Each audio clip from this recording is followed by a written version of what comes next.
Uma boa tarde, uma boa noite, um bom dia para todos que vão, nesse momento, ouvir, certo, esse vídeo. Que Deus possa abençoar a sua vida. Nós estamos aqui para poder levar para você o melhor da Escola Bíblica Dominical.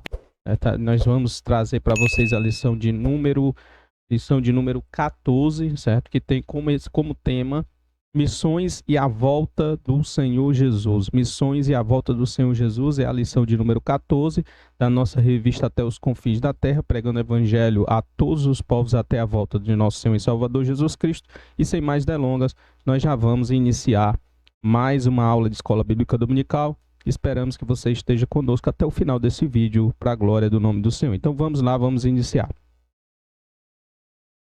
O nosso textuário diz o seguinte: e este evangelho do reino será pregado em todo o mundo, em testemunha de todas as gentes, e então virá o fim. E este evangelho do reino será pregado em todo o mundo, em testemunho a todas as gentes, então virá o fim. Então, o fim vem depois que esse evangelho for pregado em todo o mundo, né? O fim vem depois. Verdade prática: a grande comissão deve ser cumprida antes do arrebatamento da igreja. A grande comissão deve ser cumprida antes do arrebatamento da igreja. Eu quero aqui explicar para vocês, eu vou até falar mais na frente, né, nos próximos slides, que todas as doutrinas cristãs sobre escatologia bíblica acreditam no arrebatamento. O que vai mudar, né, de uma doutrina bíblica para outra é exatamente o momento. Que momento vai ser o arrebatamento? O arrebatamento vai ser antes da tribulação? Vai ser no meio da tribulação? Ou vai ser depois da tribulação? Então, o que muda é realmente só isso. Só esse momento, né? O momento do arrebatamento. Mas todos temos o consenso de que o arrebatamento acontecerá. E nós sabemos que será um advento que acontecerá antes da volta do Senhor, da segunda volta do Senhor. Se nós considerarmos, claro, a primeira vinda do Senhor, a vinda que ele veio, morreu e ressuscitou. Se considerarmos como a primeira vinda do Senhor, significa dizer que a última vinda do Senhor, na última trombeta, quando ele vir para poder instaurar o reino, e aí para quem acredita no reino milenial, né, de 1000 anos literalmente falando, e da prisão de Satanás no final desse milênio, quem acredita sabe que o Senhor vai voltar. Quando voltar, ele vai implantar esse reino milenial. Então, essa é a segunda vinda do Senhor. Estou aqui adiantando, mas a gente vai tratar melhor sobre esses assuntos agora. Vamos para frente. Vamos aqui para frente para a nossa leitura bíblica em classe. Está em Mateus, capítulo 24, verso 3 até o verso de número 14, que diz o seguinte: e estando assentado no Monte das Oliveiras, chegaram-se a ele os seus discípulos em particular, dizendo: dize-nos quando serão essas coisas e que sinal haverá da tua vinda e do fim do mundo. E Jesus respondendo, disse-lhes: acautelai-vos, que ninguém vos engane, porque muitos virão em meu nome, dizendo: eu sou o Cristo, e enganarão a muitos. E ouvireis de guerras e rumores de guerras. Olhai e não vos assusteis, porque é mister que isso tudo aconteça, mas ainda não é o fim. Portanto, se levantará nação contra nação, reino contra reino, e haverá fome, pestes, terremotos em vários lugares, né? E a gente consegue perceber isso no mundo. Desde que o mundo é mundo, a gente consegue perceber que existem pestes, agora acabamos de passar aí no ano 2000 para cá, 2020, 2021, 2022, né? O negócio foi regularizado em 2023 através das vacinas. Isso a gente não pode negar, é um fato. E as vacinas trouxeram um benefício para poder a gente continuar a nossa vida na normalidade. Então, as pestes estão aí no mundo, desde que mundo é mundo. Desde que eu nasci, eu vejo várias pestes se levantando ao longo da história, da nossa história, da história da humanidade, certo? Terremotos, né? Todos esses fenômenos naturais estão acontecendo, mas a palavra do Senhor diz no versículo de número 8, mas todas essas coisas são os princípios das dores, tá? Não é o fim ainda, é apenas o princípio das dores. Então vos hão de entregar para serem atormentados, matar-vos-ão, e sereis odiados de todas as gentes por causa do meu nome.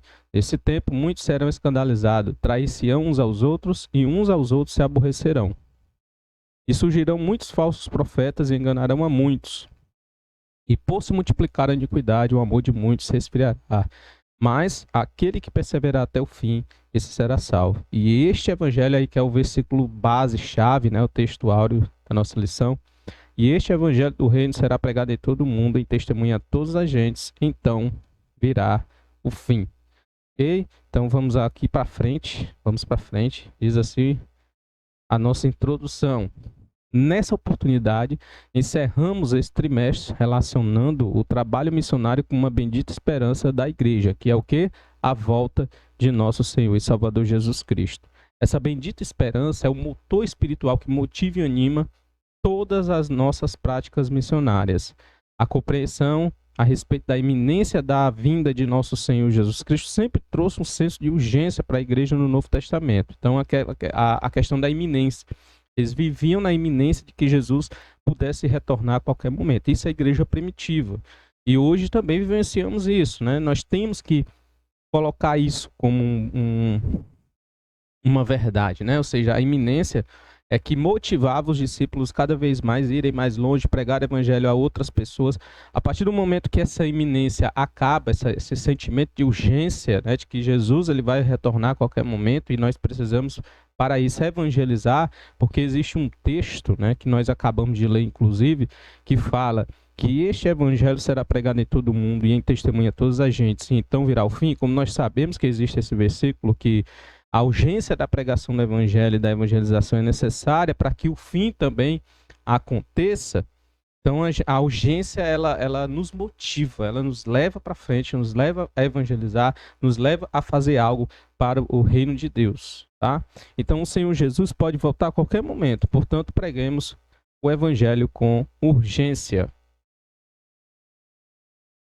Mas antes de continuar, eu quero aqui mostrar para vocês, primeiramente, que a gente precisa entender sobre essa promessa da volta de nosso Senhor e Salvador Jesus Cristo, que é uma promessa de Jesus para todos nós, certo? Então vamos lá. Gostaria aqui de abrir aqui e mostrar para vocês alguns versículos bíblicos para que você possa ver direitinho conosco, certo? Esses versículos, ok? Então vamos lá. Vou tirar só um minuto aqui a minha câmera para ficar mais claro para vocês aí. Atos dos Apóstolos, capítulo 1, verso 9 e 11, diz o seguinte: tendo dito isso, foi elevado às alturas enquanto eles olhavam, e uma nuvem o encobriu à vista deles. E eles ficaram com os olhos fixos no céu enquanto ele subia. De repente surgiram diante deles 2 homens vestidos de branco, e eles disseram: Galileus, por que vocês estão olhando para o céu? Este mesmo Jesus que dentre vocês foi elevado aos céus, voltará da mesma forma como viram subir. Então, os próprios anjos, né, os homens que vieram vestidos de branco, testemunharam esse fato, de que Jesus ele vai voltar, ele vai retornar. Da mesma forma que vocês estão vendo ele subir, ele vai retornar. Nós temos também 1 Coríntios capítulo 15, versos 51 a 52, que diz o seguinte: eis que eu digo um mistério. Nem todos dormiremos, mas todos seremos transformados num momento. Ou seja, num abrir e fechar de olhos, ao som da última trombeta. Isso aqui está falando do fim dos tempos, né? No som da última trombeta, pois a trombeta soará, os mortos ressuscitarão incorruptíveis e nós seremos transformados. Aqui está falando também do arrebatamento da igreja, ok? Está falando também do momento em que nós seremos transformados e seremos levados pelo Senhor. Num abrir e fechar de olhos, os mortos ressuscitarão incorruptíveis. Olha, aqui se encontra exatamente em consonância com aquilo que 1 Tessalonicenses diz, 1 Tessalonicenses capítulo 4, versículo 15 e 16, de que de maneira nenhuma precederemos os que dormem. A palavra dormir aqui, né, se referindo exatamente àquilo que Jesus falava a respeito da morte, quando ele foi tratar da morte de Lázaro. Ele disse para os discípulos, olha, Lázaro dorme, e eles não entenderam, né? Ah, se dorme, então está salvo. Jesus disse claramente, não, ele está morto e eu estou indo para despertar. Mas interessante é que Jesus ele trata a morte como um sono pelo qual todos aqueles que estão agora nesse momento adormecidos, no sentido nesse sentido que Jesus trata da morte, serão despertados nesse grande dia da vinda de nosso Senhor e Salvador Jesus Cristo. É o que diz aqui 1 Tessalonicenses capítulo 4, versículo 4, 15 e 17. Diz assim a palavra do Senhor. Dizemos a vocês, pela palavra do Senhor, que nós, os que estivermos vivos, os que ficarmos até a vinda do Senhor, certamente não precederemos os que dormem. Pois, dada a ordem, com a voz do arcanjo, ressoar da trombeta de Deus, o próprio Senhor descerá dos céus e os mortos em Cristo ressuscitarão primeiro. Está vendo a sequência? Primeiro os mortos em Cristo ressuscitarão. Depois nós, os que estivermos vivos, seremos arrebatados com eles nas nuvens para o encontro do Senhor nos ares. E assim estaremos com o Senhor para sempre, ok? Então nós temos aí 3 versículos bíblicos que provam que Jesus ele vai voltar e que já dá uma pincelada também de que haverá um arrebatamento. Né? Como eu falei para vocês no começo, alguns acreditam que vai ser... são pré-tribulacionistas, no caso que sou eu, né? sou assembleano, nós acreditamos que o arrebatamento será antes da tribulação, melhor dizendo, mas tem aqueles que acreditam que será no meio ou que será no final.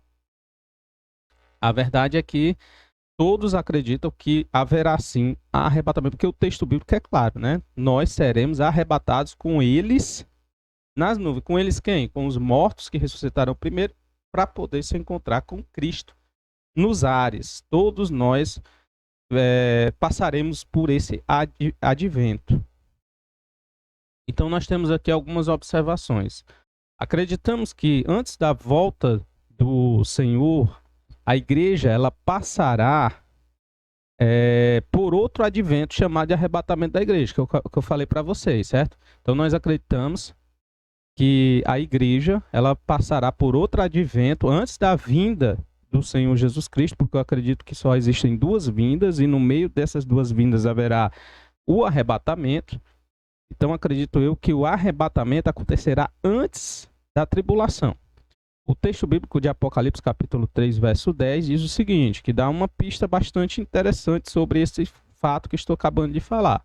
Como guardaste a palavra da minha paciência, também te guardarei da hora da tentação que há de vir sobre todo o mundo, para tentar os que habitam na terra. Então, o Senhor, por guardarmos a palavra da paciência, também vai nos guardar da tribulação e vai nos guardar desse momento em que vai assolar, né? Vai haver um tormento para toda a humanidade, para todo mundo. E o Senhor nos guardará desse momento. É um texto bíblico muito conhecido que é usado para mostrar para aqueles que querem, que acreditam, né, que o arrebatamento é antes da tribulação, que o Senhor nos guardará desse momento. Esse advento acontecerá antes da tribulação, ou seja, o arrebatamento acontecerá antes da tribulação, pelo que somos chamados na teologia de pré-tribulacionistas. Nós somos pré-tribulacionistas porque acreditamos que o arrebatamento da igreja acontecerá antes da tribulação, ok? Para frente. Eu trouxe para vocês aqui esse quadro, vou até tirar aqui minha foto, minha câmera, para mostrar para vocês esse quadro aqui da 70ª semana de Daniel, porque eu queria realmente mostrar para vocês sobre a questão da tribulação, né? Eu estou aqui dizendo que o arrebatamento da igreja acontecerá antes da tribulação, mas eu preciso mostrar para vocês e fazer vocês entenderem como será essa tribulação. Então, nós dispensacionalistas acreditamos, né? Lemos a Bíblia de maneira bem literal, que Daniel, capítulo 9, verso 24, diz o seguinte, 70 semanas estão decretadas sobre o teu povo e sobre a tua cidade, né? Isso Daniel estava orando. Capítulo 9, Daniel está orando pelo seu pecado e pelo pecado do povo. E o anjo, Gabriel, chega para ele e diz, olha, 70 semanas estão decretadas sobre o teu povo e sobre a tua santa cidade, para fazer cessar a transgressão, para dar fim aos pecados e para expiar a iniquidade, e trazer justiça eterna e selar a visão e a profecia e para ungir o Santíssimo. Ou seja, 70 semanas estão determinadas para o fim do mundo, para o fim de todas as coisas. Okay? Nós vivenciamos já 69 semanas. Estamos prestes a iniciar a última semana. Nós acreditamos que cada semana, as semanas são anos, e que cada semana tem 7 anos. Se nós já temos 69 semanas, e durante essas 69 semanas, o que é que nós esperamos? A reconstrução do templo. Embora a construção do templo ainda não aconteceu, e eu acho realmente hoje muito complicado acontecer, se por acaso essa reconstrução do templo acontecer exatamente aonde era o templo antigo, vai dar problema. Por quê? Porque no local hoje existe uma mesquita muçulmana. Então, se você for querer tirar aquela mesquita ali, meu amigo, vai ter guerra, vai ter confusão, realmente, se você pretender tirar aquela mesquita para poder reconstruir o templo do Senhor. Mas a verdade é que nós estamos na 69ª semana depois da morte do ungido, como diz lá Daniel capítulo de número 9. E nesse período, agora que nós estamos vivendo, é chamado da era da igreja, que é a era da graça, onde está sendo pregado o evangelho, e isso está acontecendo antes da última semana. E essa última semana, ela vai se iniciar exatamente com a tribulação. Então, por que eu diferencio tribulação de grande tribulação? Porque a tribulação, na tribulação, nós temos aqui dois momentos na tribulação. Nós temos 3 anos e meio de paz. Eu queria até mostrar aqui esse versículo bíblico de Daniel, capítulo 9, verso 27, que diz o seguinte, ó, ele fará firme aliança, ele quem? O anticristo. Fará firme aliança com muitos por uma semana. Na metade da semana fará cessar o sacrifício e a oferta de manjares. Sobre a asa das abominações virá a assolação. O assolador que é o anticristo, até a destruição que está determinada se derrame sobre ele. Então ele vai firmar uma aliança por uma semana. Na metade dessa semana, exatamente a última semana que falta, que é a semana da tribulação. Então eu chamo os 7 anos, esse período de 7 anos, já que a gente acredita que uma semana são 7 anos, então a metade desses anos, ou seja, 3 anos e meio, será de aliança, né? Mas já iniciada a tribulação. E no final dos 3 anos e meio para frente, é que vai engrossar realmente, que aí esse final de 3 anos e meio para frente é que eu chamo de grande tribulação. Não chamo todo o período de grande tribulação, eu chamo apenas o último período, que é exatamente quando ele vai quebrar essa aliança e vai começar então as abominações e a assolação, tanto sobre o povo de Israel como sobre todo mundo, que vai ser derramado os cálices e todas a ira do Senhor virá sobre todo mundo, certo? Então, é dessa forma que nós acreditamos. Voltando aqui para mostrar para vocês, a 70ª semana, né, acontecerá exatamente quando Israel firmar aliança com o anticristo. E na metade da semana será quebrada essa aliança e começará então a grande tribulação, que é os 3 anos e meio finais. E no final desses 3 anos e meio, nós vamos ter a volta do Senhor Jesus Cristo, que é exatamente a volta de Jesus. Jesus volta nesse final. Irá arrebatar, a igreja já estará com ele, né? E aí para quem acredita que será no final, no meio ou no início da tribulação, né? O arrebatamento da igreja, no meu caso acredito que será no início da tribulação, a verdade é que a igreja já estará com o Senhor para voltar e reinar com ele durante os 1000 anos. E no final dos 1000 anos é que haverá o juízo final do trono branco, lá que está descrito em Apocalipse capítulo 20, verso 11 até o versículo de número 15, tá?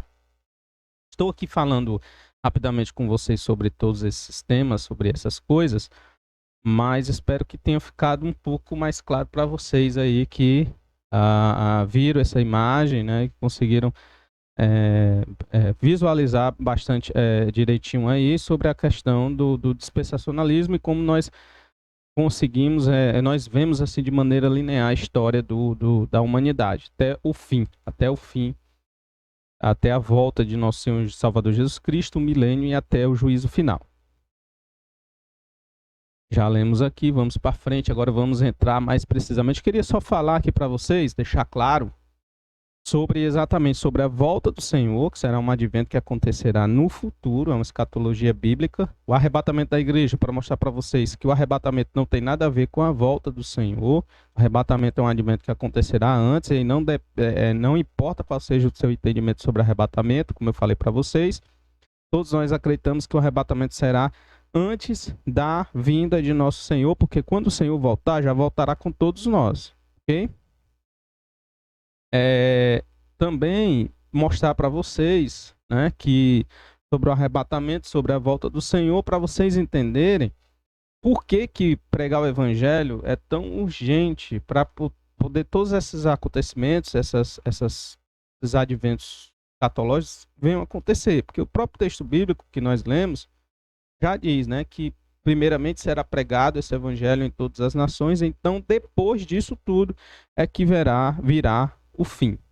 Então vamos lá, vamos para o nosso primeiro tópico, né, da nossa revista, que diz o seguinte: alcançando o mundo até que Cristo volte. E este evangelho do reino será pregado. O texto de Mateus capítulo 24, verso 14, afirma que o fim virá somente depois que o evangelho do reino tiver sido pregado em todo o mundo. Basicamente, esse evangelho do reino, o que é o evangelho do reino? Aí você pode anotar que é uma resposta que nós já temos literalmente aí no texto do nosso comentário da revista. O que evangelho do reino é esse? É a mensagem do Novo Testamento a respeito do perdão e da nova vida em Jesus como realidades disponíveis na morte e ressurreição de nosso Senhor, como podemos ver no comentário da Bíblia de Estudo Pentecostal.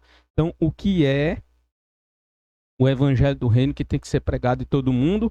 É a mensagem do Novo Testamento a respeito do perdão e da nova vida em Jesus como realidade disponível na morte e na ressurreição de nosso Senhor. Então, essa é a resposta, ok? Para frente, vamos falar agora sobre a urgência da tarefa. A urgência da pregação do Evangelho, por causa da volta de Jesus, é algo posto nas Escrituras. Por isso, os discípulos de Cristo são instados a desenvolver os talentos concedidos por Deus de modo a dar fruto antes da volta de nosso Senhor e Salvador. Como nós temos essa urgência e como a pregação do Evangelho é urgente para que o fim aconteça, o Senhor também incumbiu e nos deu talentos e incumbiu que nós venhamos pregar o Evangelho com prontidão e com urgência.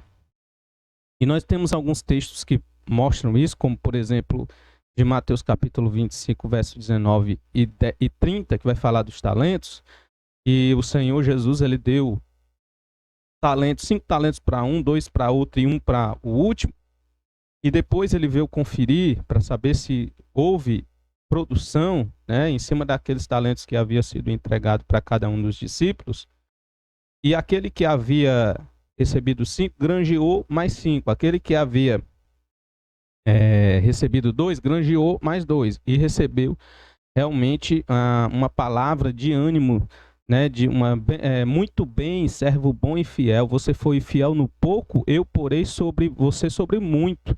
Venha e participe da alegria do Senhor, venha e participe do gozo do Senhor, né, por você ter granjeado tanto aquele que recebeu 5 como aquele que recebeu 2. Porém, aquele que recebeu 1, ele sabia que aquele banqueiro era um homem severo, responsável e cobra. Ele, com medo, enterra o talento na terra, né? E quando o Senhor volta, ele apresenta aqui o teu talento. E o Senhor fica irado com essa atitude, porque ele queria que houvesse produção. Então, essa parábola, ela traz um caráter de urgência, né? Primeiramente, que o Senhor nos deu talentos para que nós pudéssemos granjear, que o Senhor nos deu talento para que nós pudéssemos produzir, e que o Senhor não quer ver ninguém sentado, parado, sem fazer nada, pegando o talento, enterrando, não produzindo, né? O Senhor não quer ver ninguém parado, quer ver todos com esse sentimento de urgência, de que nós precisamos fazer algo para que o fim aconteça, e nós precisamos pregar o Evangelho. Por quê? Porque o fim está chegando e tem muita gente ainda que precisa ouvir a palavra de Deus. Então, o Senhor chega para aquele homem e diz, olha, tire o talento dele e entregue para o que tem 10. Pois a quem tem mais será dado, e terá em grande quantidade. Mas o que não tem, até o que tem, lhe será tirado. E lancem fora esse servo inútil. Olha aí, o texto trata o servo como um servo inútil. E pede, e diz assim, olha, e seja lançado nas trevas onde haverá choro e ranger de dentes. Por quê? Porque foi um servo inútil. Então, gente, essa é a mensagem que fica para nós, certo? Dentro dessa urgência, da urgência da tarefa, da responsabilidade que nós temos de levar a palavra do Senhor, né? De levar a pregação, de colocar mais gente para poder estar com o Senhor, né? Existem várias parábolas que vêm tratando exatamente sobre isso, né? Da ceifa, de que muitos são chamados e de que poucos são escolhidos, porque além da urgência e da necessidade que nós temos de produzir, ainda existe um outro fato de que muitos são chamados e poucos, muitos são chamados, ou melhor dizendo, que existem poucos ceifeiros para poder trabalhar, poucos trabalhadores, e aí a gente precisa orar para o Senhor da Seara para poder o Senhor mandar mais trabalhadores, né? Além do fato de nós termos a urgência para poder pregar o Evangelho, nós também temos o fato de que temos poucas pessoas para trabalhar. Então é isso, gente. A gente precisa entender essas questões. Primeiro, da urgência, da necessidade, para que a gente não venhamos ser considerados como servos inúteis, e saber também que existem poucas pessoas disponíveis para poder pegar no arado e trabalhar, né? Ponto 2, a volta de Jesus atrelada à obra missionária. A relação da obra de Jesus em missões, a relação da volta de Jesus em missões. A volta de Jesus Cristo, sem sombra de dúvida, está ligada à obra missionária, como afirma o grande evangelista Billy Graham. De acordo com Mateus 24,14, Deus ligou a segunda vinda de Cristo ao sucesso da evangelização mundial. Então, nesse sentido, os cristãos devem trabalhar pela salvação das almas dos homens com todas as suas forças. Para esse serviço, temos a cooperação do Espírito Santo, que eu acho que é fundamental, né? A cooperação do Espírito Santo para que nós possamos fazer um trabalho a contento, e a vontade de Deus, que a vontade de Deus é que ele deseja que ninguém venha perecer, está em 2 Pedro capítulo 3, verso de número 9, certo? Então, existe sim essa relação e a cooperação do Espírito Santo na pregação do Evangelho. O ponto de número 2, o chamado para a igreja. As palavras do apóstolo João podem ser aplicadas à igreja atual. Que palavra é essa? O tempo está próximo. Por isso, o Senhor Jesus Cristo continua a chamar a sua igreja. Trata-se de um alerta final que precisa ser proclamado até a volta do Senhor. Nesta última hora da igreja, neste mundo, uma nova geração de voluntários precisa responder ao chamado universal para a evangelização. Então, nós temos que, nesses últimos dias, né, precisamos orar para que o Senhor mande voluntários, mande pessoas compromissadas com a obra do Senhor para poder pregar o Evangelho, para poder fazer a obra do Senhor. Então, nessa geração, nós precisamos e devemos continuar orando, dizendo, Senhor, manda mais trabalhadores para a seara, porque o fim está se abreviando e nós precisamos colher, precisamos continuar colhendo com velocidade, porque a obra é urgente. Então, a fim de que novos crentes se preparem para ouvir a voz de Cristo chamar por ocasião da sua volta. Aproveitemos, portanto, achei interessante, inclusive coloquei de vermelho, ainda sublinhei, aproveitemos, portanto, os meios odiernos de grande avanço tecnológico que possibilita a Igreja de Cristo comunicar o Evangelho a toda a raça humana. Eu acho muito interessante o avanço tecnológico, a importância da tecnologia para que nós possamos continuar pregando o Evangelho e alcançando, né, de maneira até muito mais rápida as pessoas com a mensagem do Evangelho. E para nós concluirmos, preliminarmente, devemos agradecer a Deus pelo despertamento missionário que temos visto no Brasil nestes últimos tempos quanto à prática missionária. E o nosso desejo é que mais igrejas locais investam em oração, em recursos humanos e financeiros para alcançar os que ainda se encontram perdidos. vivemos os últimos dias da igreja no mundo e por isso essa obra é urgente. Que o Espírito Santo continue despertando a igreja nesses últimos dias que antecede a volta de nosso Senhor e Salvador Jesus Cristo para arrebatá-la. Então acredito que todos os aspectos, certo, da revista, tudo aquilo que a revista quis trazer, né, da urgência da pregação do Evangelho, da urgência da pregação do reino de Deus, sobre o fim e sobre a volta de nosso Senhor e Salvador Jesus Cristo, a necessidade que nós temos de pregar o Evangelho para que o fim, né, aconteça, a volta de nosso Senhor Jesus Cristo que acontecerá no final e vai anteceder o milênio, o arrebatamento da igreja que acontecerá antes da tribulação, a tribulação que acontecerá durante 7 anos, né, 3 anos e meio de aliança que o anticristo vai fazer uma aliança por uma semana, né, por 7 anos, mas na metade vai quebrar. Grande tribulação na última parte da semana, ou seja, no final dos 7 anos. Então, todas essas informações é importante para que você possa entender sobre a vinda do Senhor, sobre a volta de nosso Senhor e Salvador Jesus Cristo. E para que você possa entender também que o fim está próximo e que a urgência também é grande e que poucos são os trabalhadores na seara. Então, gente, eu acredito e falei basicamente sobre todos os pontos necessários que a revista aborda sobre essa relação das missões com a volta de nosso Senhor e Salvador Jesus Cristo. Desde já, eu quero agradecer a todos vocês, certo? Por estar me dando essa oportunidade de falar com vocês, de levar a Escola Bíblica Dominical até sua casa. Que Deus abençoe sua casa, que Deus abençoe sua vida, que Deus abençoe sua família e até a próxima oportunidade, se Deus quiser.